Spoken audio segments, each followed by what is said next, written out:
waba nami wandigcina kuyo lendlela ndihambayo.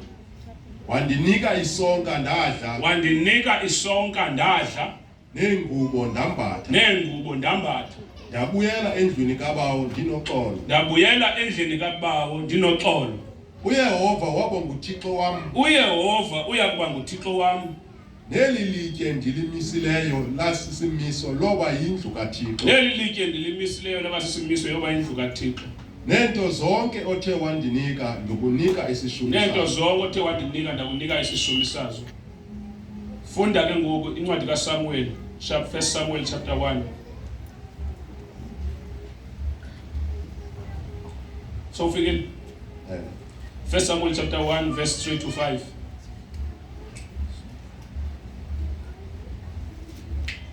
Verse 1. The first book of Samuel chapter 1 verse 1. Verse 3. Oh, verse 3, sorry.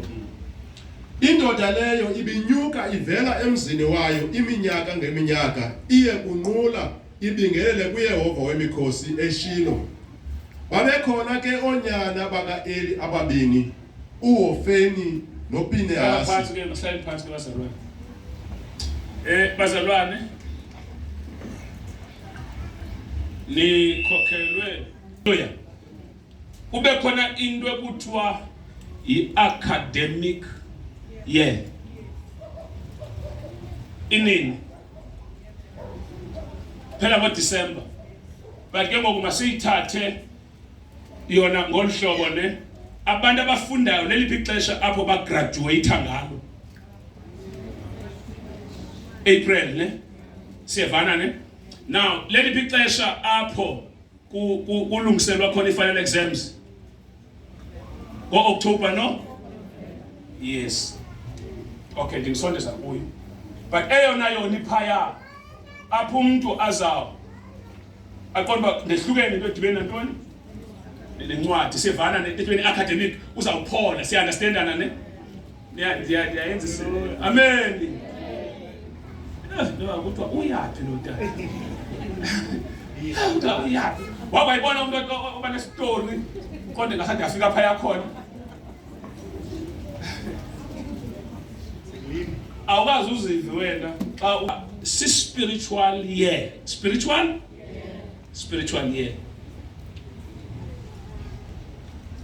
year. Now kukho izinto xa unyaka wakho uvale wawuvula wrong engekhe zilunge noba ungenza ntoni. Xa uvale wrong waphinda noba ungathandaza kangakanani. Did I yenza sense? So namhlanje ndifuna sifunde ngalonto. Xa sifunda ngalonto andikulungiseleli cawe, ndikulungiselela impilo. Siyavana ne? Ndikulungisela ntoni? Impilo general. Noba awusekho senkonzweni uphi but uyazi ba nansi indlela unyaka ovalwa novulwa ngayo. Ndiyayenza sense ne? So abasifunda khona iBhayibhile ithi uxolo mfo uxolo nosuku oluphafana. iBhayibhile ithi year after year. Funa injolo lesilungwini 1 Samuel. Unyaka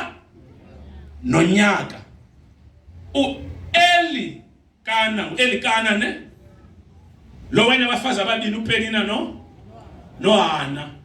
Ithi unyaka nonyaka wayenyuka abheke eShilo. Unyaka yinto awayenza lena every year abheke eShilo. But ke bebeyithethile ngendlela ebethile ngayo kwiShilo conference abheke eShilo. Two things ayozenza eShilo.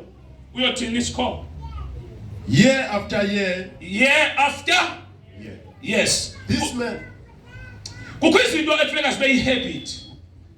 Zibe ngumkhwa sevana ne? Zibe ngumkhwa. Ibe into oyenzayo. Oyithini? Yabe into oyenzayo. Yindlela impilo eyiyo. eyo jonga ifana noba ungumuntu unabazali ezilalini siyavana ne nabazali phi nabazali ezilalini abazali ezilalini balindele every year ufike every year uthini balindele lonto noba ufike njani every year uthini bathi bafuneka ufike uzonyathela ekhaya and xa betshoyo never think that bayaxoka because ikhaya lilungiselwe babe indawo yentsikelelo nendawo yothatha amandla indlela ikhaya elokhiwe lilungiselwe lonto John uxelele phakathi ufake iweave ne le ndlela yiyo uzizipho ulungisele icawa ulungisele intoni soze ufike kwakhe enxibe soze ufike enxibe hlobo emsebenzini uyakwazi uvela olu kodwa ngokusemsebenzini uyabheka ukuba ingathi awugoduki xa sewugoduka ukhaba ihills emnyango uncothula iweave uphose pha ufuna uba nguwe because awunguwe. Do you understand? Kangoba some of you xa besuka ezindlini abazinxiba ihills bazifaka eplastikini amnxiba phakathi umuntu ndinibone xa nifika apha ezimotweni umuntu avula ibreak akhuphe ihills. Do you understand ne?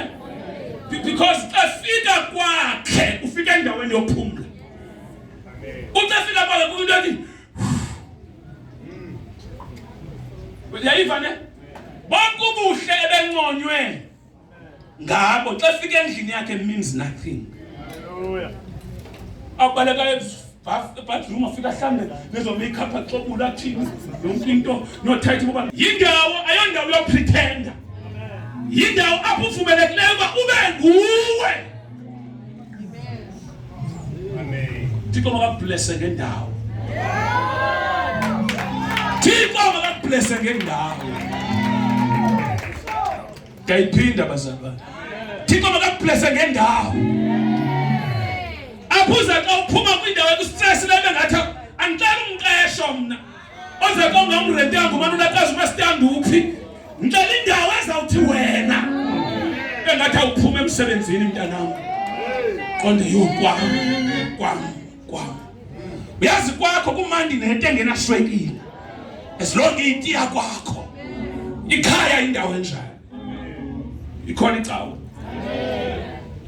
Na uzawufika axhithe yonke le nto axhithe. Alahle pha yonke into, alahle pha abe nguye. Eyelashes izwa ngapha yonke into. Siya understand ne? Yonke into wangapha yonke into abe nguye. That's why ungena ukwazi ukuya endlini yakhe without appointment. That's why ungena uya endlini yakhe without idoni because unguye pha. Yiyo lento noThixo angasivumeliyo ukuthi siyofike ebukhweni bakhe without his permission. Say understand that, ne? God bless you mntana. So ikhaya indawo yamandla. Indawo yocinga. Indawo yokurefreshwa. That sense, ne? Now,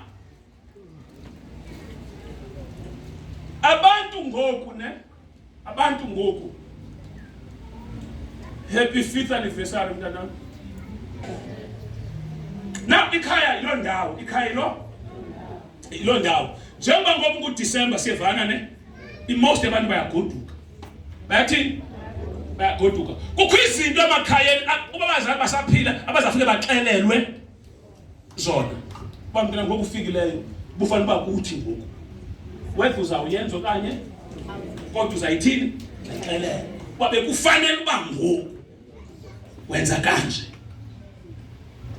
Ibe nguwothi hayi kodwa ube uyenziwe njani?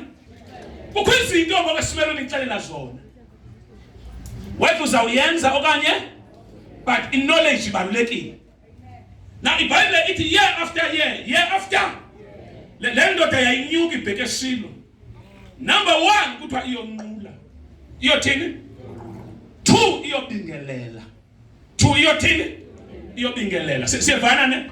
Into eyenza year after year. See understand that ne? So xa iyonqula iyobingelela kuthiwa yayithatha izipho inike uPenina, inike abafazi bayo bonke, yenze yonke lanto ibanike because wonke umuntu eshilo kufuneka xa efikayo afike nento azobingelela ngayo. Siyevana ne? It's either kuvala unyaka okanye kuvula unyaka. But this spiritual year uyayazi uba kukho indlela kumele uvala novula ngayo. Kayenza sense ne? So when ugodukile awugodukanga kufuneka uyazi uba awunawuvala unyaka nje.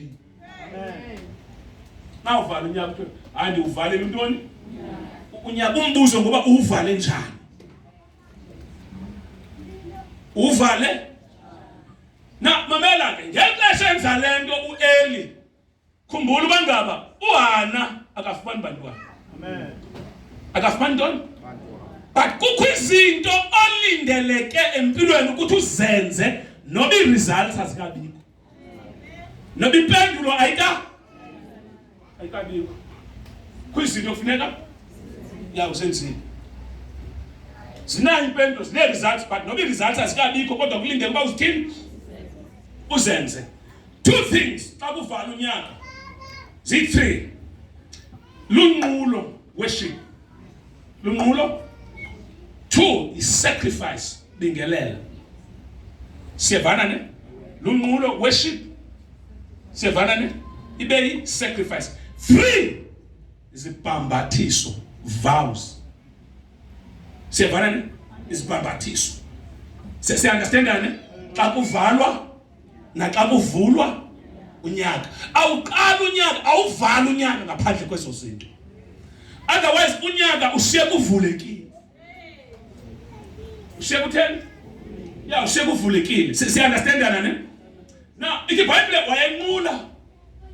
Number 2, a sacrifice. Enzele ifamily yonke. Enzele ntoni? Ifamily yonke. Lanto even if nobody understand, kodwa yiyo le wena sube uphushwa ngumoya wayo. Lanto othi ngase kube khona a family gathering. Andikhephe nazo zinto ezo. Kuthiwe jonga si ifamily man ngase ko December ihlangana itshilanje kuphayele kuthiwe jonga short sighted. Sube kwamoya ukelelwa ukuba lixesha as a family nefama niya sacrifice. But nina Englishize ningene kuba we just need to get together. Abantwana bokhazini asibazi beze. Si understand ne? Niyenza apha esayidini, niyenza apha. Umamele ne? Ubufuna uyibona uba yenziwa njani ibheke ezilalini. Igama la ezilalini kuthiwa ngumhlinzeko, kuthiwa ngumcimbi. Yiyo because awukwazi unyaka uvala kungekho celebration, mbulelo kwispirit ebezikuthwele. Ispirit ebezikuthwele. Kwazi dayenza sense. Ngijongeni thani amen. Ngitheke xa bengithetha lento ndiyiqala ngathi andikulungiseleli house of glory. Amen. Ndikulungisela impilo. Amen. Ndikulungiselela impilo. So biblically Europe a year after this man ibihamba. Now uYakobi yena apha ne? uYakobi yena kwelicala jonga ubaleka ubrother wakhe. Ubaleka uchitha seasons kuye ubaleka ubrother wakhe because xa usacrifice unqula kuphela unyaka uqala unyaka, you are changing a season. You are closing another season, opening up another season. But when you are opening up for another season, you need to have declarations, vows, commitment. Well, if vow is a commitment.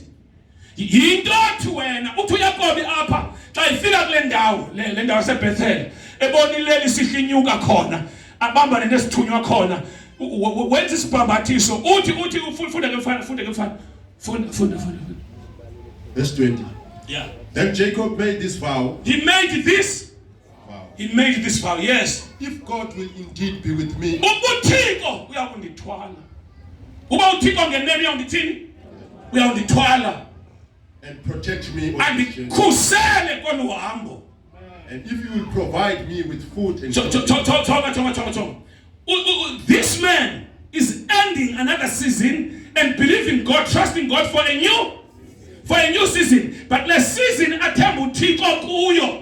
When a commitment, not Thixo, he's signing a contract. And xa isayinayo waqasha emsebenzini ne uxa uqasha unike contract uxa yenza uyisayine but futhi bafuneka isayinwe ngabanye welaqala futhi icala lakho lenze njani wena yonke into yenziwe si understand. So wenza lonke yakho apha uthi if God will keep me Thixo angigcine andiprotect yiza mfana. And if I return safely uba ndiyawuhamba ndiphinde ndibuye ndikhuselekile, then the Lord will certainly be my God. Only then the Lord will certainly be my God. uThixo uyaba nguThixo, but kukho izinto azibalayo. Nathi uzicela kubani? Ndiyayenza isense bazalwane. Ndizama uthini kuwe sisavala u2025. Sizamvala ngendlela esimvala ngayo. Ngicela uzilungiselele for 2026. And start writing those vows now. Amen. Usober, uhlala endlini. Ujonga uba this coming year intoni oyifuna uThixo ayithini. And xa uyijonga ujonge uyibhale phansi ube ne-commitment oyenzayo. Uba Thixo, this is my prayer for 2026. This is my wish for 2020. Thixo yenza kwenzeke. Thixo yenza. And una-backup yesibhalo. Nasi isibhalo. Unone xa uyenza uthi njengoba uyakobi wenza this commitment. Nam ndizokwenza yona Thixo. uHana yile ayenze eShilo wathi uba lo Thixo thawa ndinika umntana oyindodana. Siyaunderstandana ne? Sizawuvala unyaka, but xa sivala unyaka ngekho uvala unyaka without a sacrifice. Whether uyenze ngekho uvala unyaka without a worship. Noba uyenze ngekho uvala unyaka without a vow. Lo nyaka awuvalekanga. Ndiyayenza sense. Jonga. Ngifuna ukubonisa inhla phansi mfana. Xa kungcwatshwe xa kwenza njani?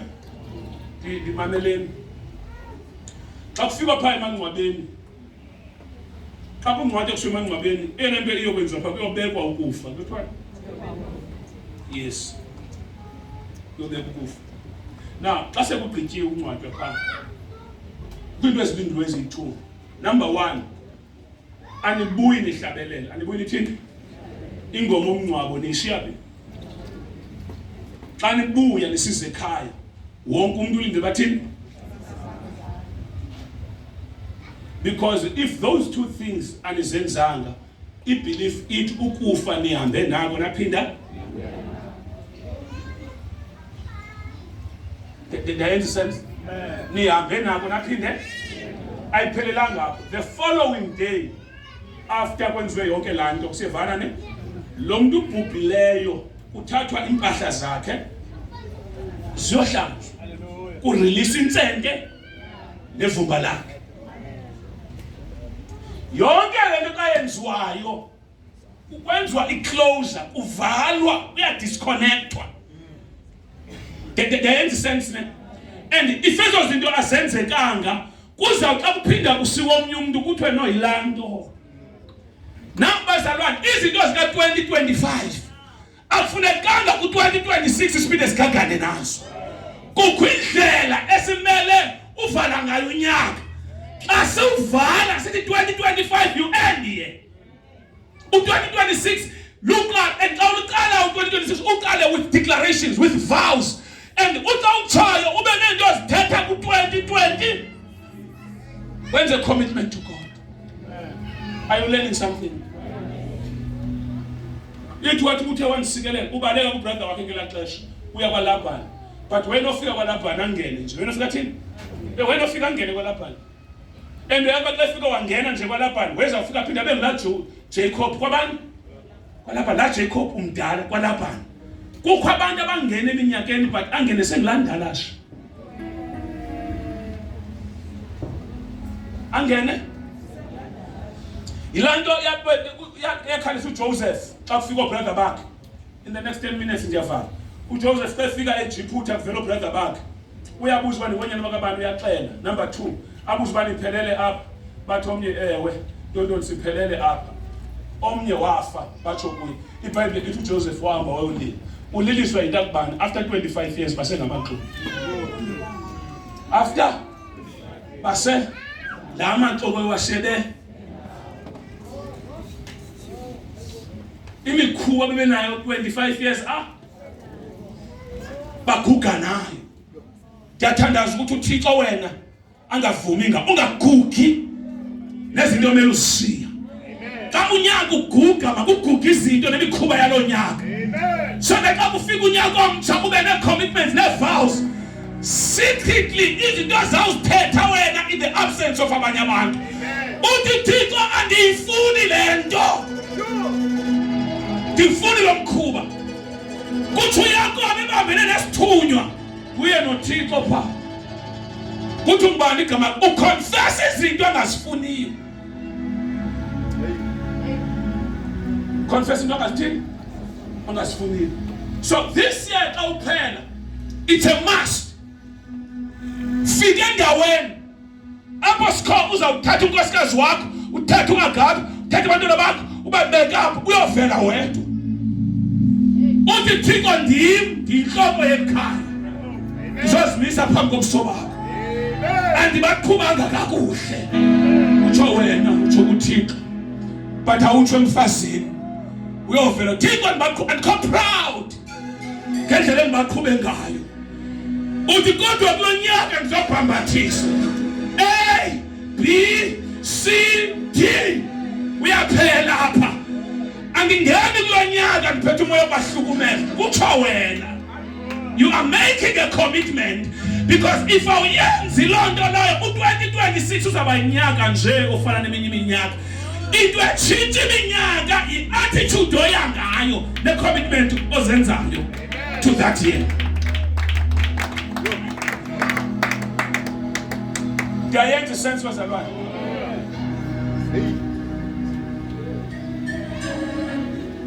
After 25 years Nalvelayo isengaba bantu isengaba bantu not wena ku 2026 not wena ku 2026 sizamvala lapho ku 2025 and xa semvalayo xa siproceed to this coming year 2026 saba nezinto esimvala ngazo 2025. Kukho izinto ezehle efamily yakho sizazivala sithi not ku 2026. Kukhona into ezehle empilweni yakho sithi not ku 2026. So that ku 2026 ayiphindi ivela ukuthi inkosi bengithanda ifuni le. Inkosi bengithele lena ndiyifuni le. Lena imelanga uvela ku 2026. Thixo ndiyamcela kuncede namhlanje egameni lenkosi yami uJesu ukuthi le into le ozayifunda ukuthi esibunyaka uphela sibi 14 you are only left with 15 days or 16 days. Uqala usebenza kulonyaka uthi nathi indlela endiuvala ngayo lonyaka egameni lenkosi uJesu yaseNazaretha ulungise for 2026. If lonyaka you were expecting God to promote emsebenzini ayenzekanga, start praying for that promotion for next year. Uthi lonyaka bendiza kwenzeka yenzekanga. Kodwa Nkosi 2026 it's a year of my promotion. It is a year of my elevation. Masithi unyaka sewudeclare ubesewuthilo wena. Uthi this year, this coming year, this upcoming year 2020 is a year of favor. I shall be favored. Indawo yonke ndihamba kuyo ndiyawusikelela ngengenelo kwami nasekhubeni kwami. Kutsho wena thatha abantwana bakho babeke apha uthi esikolweni niyapasa kulonyaka uyapasa ugrade 12 kutsho wena bantwana you are making a commitment. You are telling God kuthi nalo uhlobo lonyaka endifuna ubona.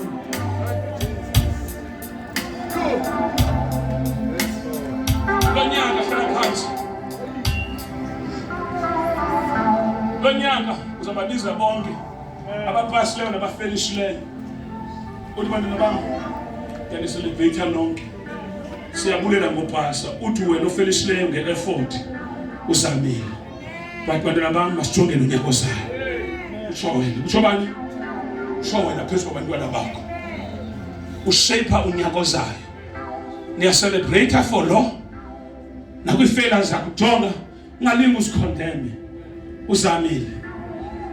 Nakulonyaka sixelele uzamile. Celebrate yourself. Uyi-hero, sixelele. Uzamile, ulwile. Ulwile. Amadaba walwileyo walo angazwayo ngabantu, kwamadeba angazwayo ngabantu, nawe ungawazi uphumelelo kuwe. Ungalinge ufune wamkele anything ezakulabela as a failure. You are not a failure. You are not a failure. Find a way yokuphala lo nyaka and you look forward towards 2026. Ucela uJacob eshiye licala ebheka kwelicala athi uThixo uthe wanithwala. Lo Thixo uyathwala. Etshoyo uThixo uthe wanithwala. Uyayazi lo Thixo uyathwala. Wandisikele, uyayazi uyasikelela. Wandiprotect, uyayazi uyaprotect. Uthi inkosi nizawubuya. Zawubuya wanika into nje because uyamazi ba uyondla. Uyamazi sizambamba ngezi tributes zakhe. Sambamba ngazo. Uthi uthe waniphilisa because uyaphilisa. Kutsho wena. Kulonyaka uzawutsho uthi next year angingeni ngiphume esibhedlela. Kutsho wena. Uthatha ifolder yonke ka2025 nensuku zakho uhambe esibhedlela. Uthi andizi Hoteskin andizi Tiger Bear. Usibale zonke esibhedlela. Uthi Jehova is my healer. Ngemivumo yakhe ngiphilisiwe. 2026 andisibhedlela. Uthatha wena, you are shaping up this year. But usenza njalo, you have a way of closing this year. So that singaweli nezinto. Shintsha. Yenza njani? Shintsha. Ipain ka 2025. Find a way go. So that ungagqithi. Bangana. uJacob phayana. Ubuza sisithunywa ubani igama lakho. Undi uyakoba. Kuthi kusuka namhlanje ayekho ngiyakho. There's a new sea, a new door. But kukho izinto ekufuneka zivalelwe.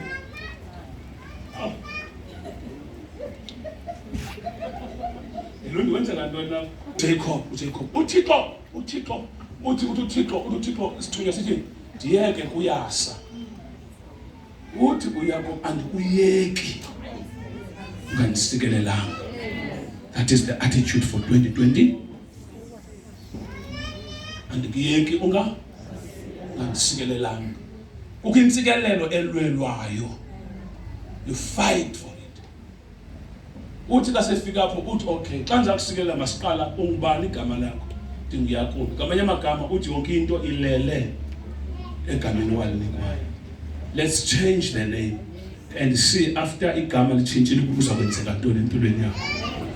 Wathi igama lakho akunawuphinde kuthiwe ungiyakuba. Kuyawuthiwa unguSirayeli. Waqaba wamtasha, xa emtatshayo wamnika isikhotyana as a sign yoba ulwe nabani noThixo wehlula. Kulonyaka siya kuwo sihlula. Dilonga kulombi ngoku ungakhala ngobusana. Hallelujah. Now. Jonga wena umuntu onomuntu ongekhoyo apho sekhayeni maybe umyeni wakho kanye ngabazali. Fika ne spiritual direction. You know what is the vision for this coming year? Because whether the vision is there or not, but the year is coming. The year is it's coming. It's coming. And what is the vision for this family? What is the vision for this family? If I know lapha umuntu ofuna umshado, the first thing omoye yeke into yothanda. Manje I'm telling you, yeke ubhanqobo. Into xa ufika kuye buza television. Baninzi abantu abalapha abakhubeke beqhathwe ngento zo. Ngathi yakuthanda akakanokuthanda. Thini, what is the vision? Because into ekwazi uveza ukuba lo muntu nguye okanye is the vision. Ukuthi into ayifuna empilweni. Xa nitshadile empilweni into ayifunayo. Sisi understand that? So 2026 unyaka wakho. But unyaka wakho if uzawuqala right and lona uvale right. Xa uvala kwinto ofuneka uzikhanselishe, awuzikhanselishelwa ngumfundisi. Ngalamini nge-31st senza i-vows apha, sisenza le declarations. Unezakho nazo, and kule game this is how we're going to do it. Sizawuzenza i-declarations. Umamele ne? Sizawuzenza ntoni? Ezabe senzwa ngumfundisi. Umamele ne? But emveni for that, wena uzawuthatha ikona yakho, uthweza yakho i-declarations. Ukuthi kulo Thixo wena sothi kulo nyaka wena personal. Utsho uzekule altar uzithatha kwakho. So uzibhala uba ufuna ntoni. Kutsho wena athi begameni lika Yesu kulonyaka. Kutsho wena zikhona ezakwenziwa icawe but zikhona efika zenziwe ngubani? So uqala uzipreparisha ngoku. Qala uzipreparisha ngoku. Si understand? U-Eli xa wayesiya elento eShilo wayirhuqa ifamily yakhe yonke. Xa kuphela unyaka whether uyavala uyavula rhuqa ifamily yakho. If it's a celebration rhuqa ifamily yakho. If kuthiwa indawo apho kuthiwa kuyovulwa khona rhuqa ifamily yakho. Jonga a sacrifice nonqulo nevows azenziwa ifamily engaphelelanga. Kodwa ke noba ikhambe konke noba niyaxelelwa nonke nasesifemelini zenu ngoku awuxeba sinomsebenzi omkhulu apha wenkomo ngedide wethu uyacawa ucawa ikho indlela zizawuyiva umsebenzi okhona umamele ne ubeke lo bali wenu libekayo kodwa ube uthweni ngamanye amagama you are expected. Diyenza sense when jonga this is life. This is bonke abantu abathwele empilweni yakho. Xa usiya endaweni yempilo bathwala. If awukwazi ubathwala bonke makubekho into yabe khona. Noba ifoto labo noba ijezi yakhe noba intoni into zayisebenza as a point of contact. They understand ngane? So xa sivala unyaka nje basawuvala. Makubekho nithi say New Year resolutions. Yes. Put them down. Qolela ifamily yakho. Ebona uba umama nakumama usaphila wena Chris umama nangu usaphila nexhego lisaphila befana bangela xesha niqala ihlanga nayo nize nina phambi kwabazali benu anikasikelwa icawa anisikelele ngoba kukho iblessing esebazalini ku blessing ngephi esebazali anisikelele ngempilo mntwana mntandisikela ngempilo ende utsho bona nihleli phaya kube khona imibulelo ekhoyo enkosi ngelikhaya kube khona iziyalo ezikhoyo lingaze life elikhaya likhona ngela xesha kuvalwa ntoni. Diyenza sense. Hence I was saying xa bengiqala andikulungiselela icawe ndikulungiselela nempilo so that xa usithi wenza a celebration there you know what to say, you know what to do. Xa ilapha ifamily yonke kuthiwa thetha uyayazi uba mawuthethe uthi xa uphakama priest kaphana uthi uyathetha uthi ndiyabulela tata nomama that kule minyaka sinayo nisekhona and uyazi uba ngaba basho njeba beshiyekile besekhona bakho for to bless. At that age they don't curse, they bless. Find a way you extract yonke intsikelelo ekhoyo eshiyekileyo. Siya understand that? Make a good use of that opportunity. Siya understand that? Abantwana bakho uhlale nabapho basikelele babekele izandla. Siya understand? Lela xesha apho uMoses sikelela abantwana kuthiwa kwa cross izandla. Yebona lokho kwa cross ntoni? Kwancane kodwa hayi tata lona engowathi ndiyayazi lento endiyenzayo. Lixesha apha ifamily ihlangeneyo. Take intsikelelo.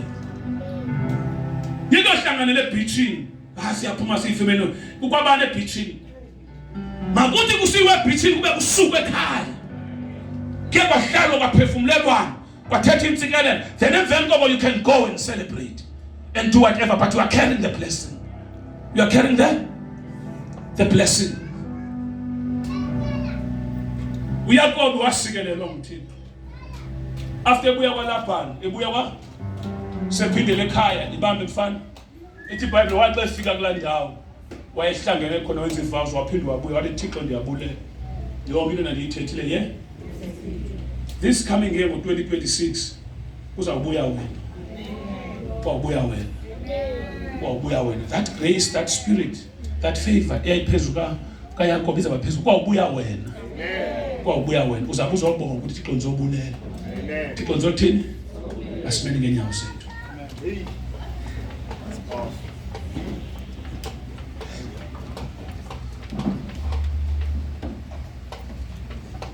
Njengibulapha nje namhlanje impilo ikufumene ku-2025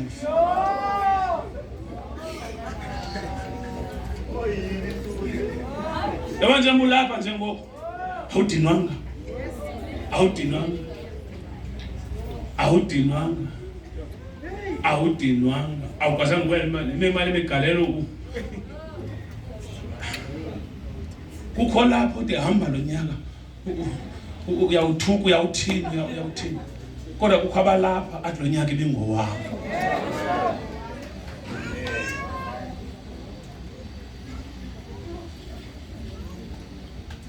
Lo nyaka ibingowabo.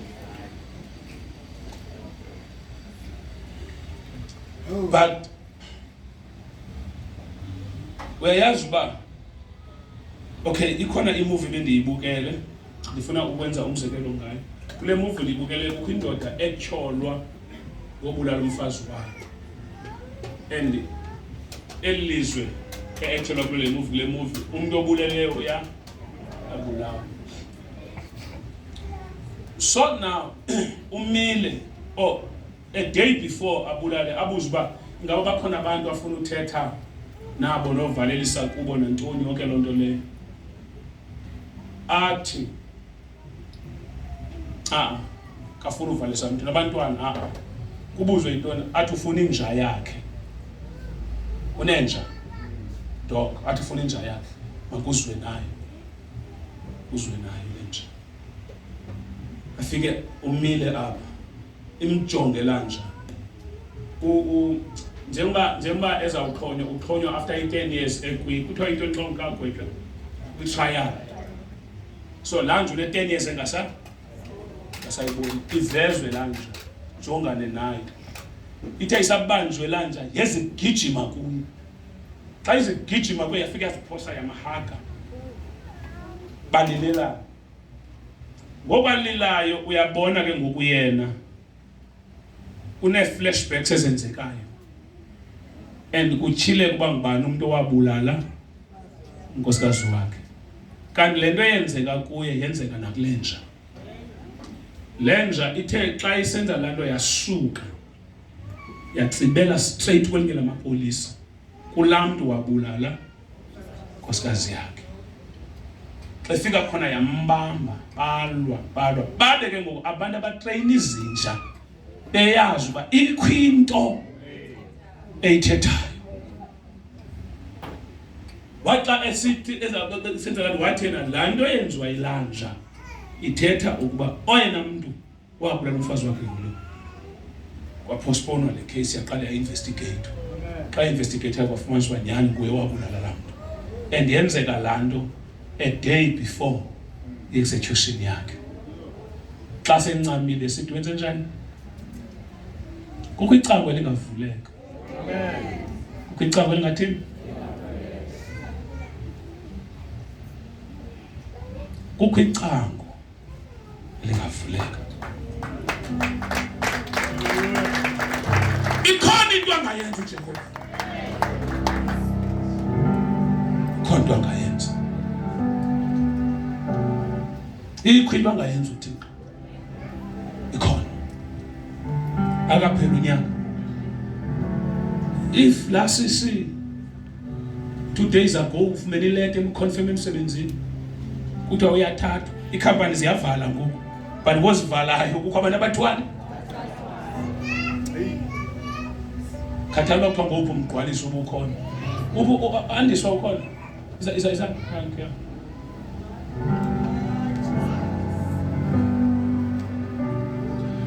Uye waphelelwa ngumsebenzi siyavana ne? Sikelele ngalanti ingacacisekile. Le uzaka uzama uyi-explain uyiva nawe ayikho lento ndiyicacisayo apha. Ayikho lento ndiyicacisayo. But ke anyway ndiyazama ucacisa. Akaphinde uThixo. Akaphinde mntana uThixo. Akaphinde. Kuyakubonisa uThixo ukuthi senkulu azawuzazenza. Xa sele kusikelela nokuthi khona kusale status na stigma.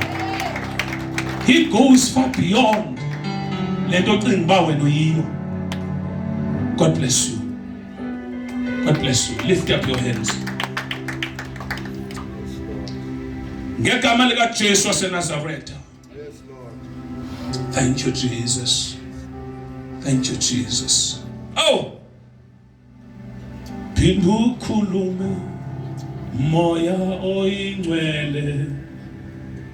Phindu khulume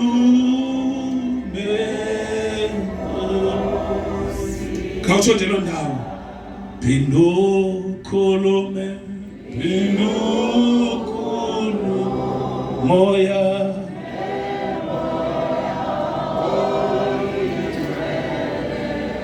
Thetha nami, khulume Nkosi. Pindukhulume, khulume moya. Khuluma Nkosi.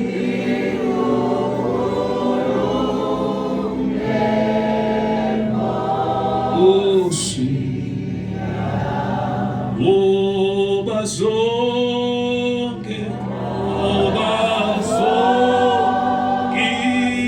izona ebengise namhlanje zizoba ebusweni inukhululo. Khulume moya, thetha nami, khulume. Okokugqibela, pindukhulume,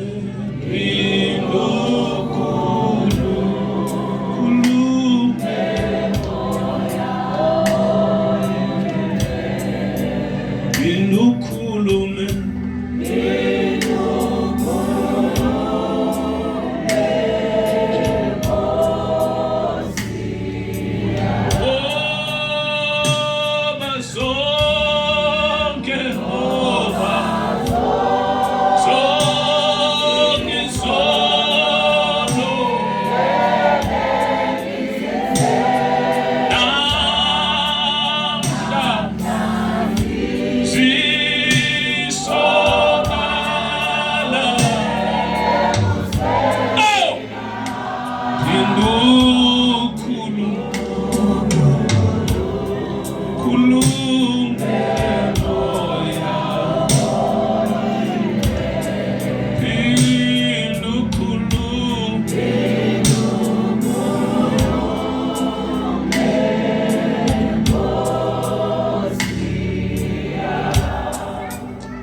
Hebrews 11 verse number 6. iBhayibhile ithi, those who come to God, for those who come to, they must believe that He exists and He lives. They must have faith when you are coming to God. When you are coming to God, ithi xa usiza kholwa ukuthi uyaphila and unako ukubavuza bonke abantu.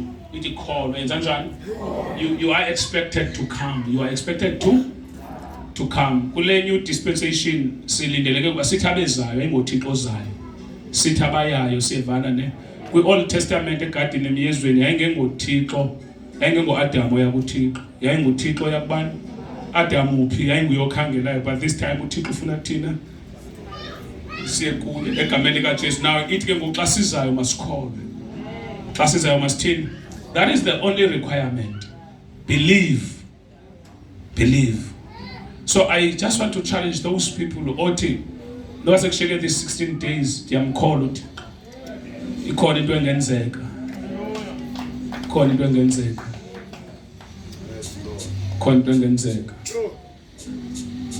egameni likaJesu, khona into engenzeka. I believe God egameni likaJesu waseNazaretha. Baba, ndiyathandaza phezu kwelibandla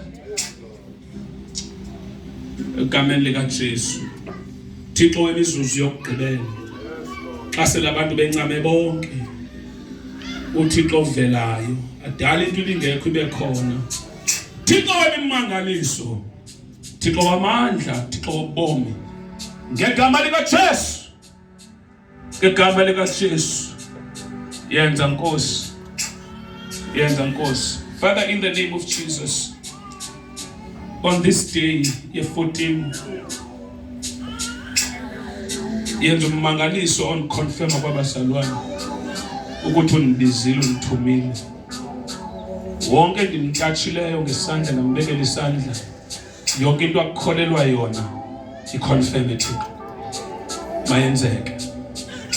Mayenzeke Nkosi. Yenze Nkosi ngenjongo yokusetha istandard and the pace for this coming year. Bonke becinga basebencamile, wakhe wafika amadoda ehlamba iminatha.